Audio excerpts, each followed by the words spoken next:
আমিরকে হত্যা করার পর পদ্মার উক্তি ছিল,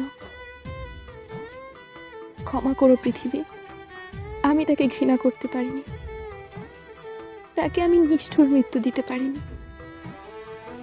যার হাতের 5টি আঙুল আমার নির্ভরতা, যার বুকের পাঁজরে লেগে থাকা ঘামের গন্ধ আমার সবচেয়ে প্রিয়,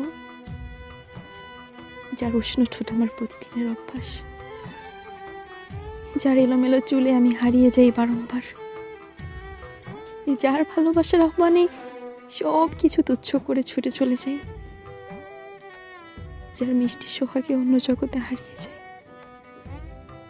তার কষ্ট আমি কি করে সহ্য করি? লোকে বলে স্বামীর বা পাঁজরের হাড়ে স্ত্রী তৈরি,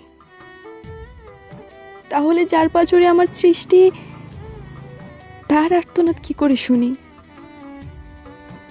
এই কঠিন কাজ আমার পক্ষে সম্ভব হয়নি। পৃথিবীর সবাইকে বলে দিও আমার কবরটা যেন আমার স্বামীর কবরের ঠিক বাপাশেই হয়। আমি তাকে ভালোবাসি, যেমন সত্য চন্দ্র সূর্য তেমন সত্য আমি তাকে ভালোবাসি, আমি তাকে ভালোবাসি।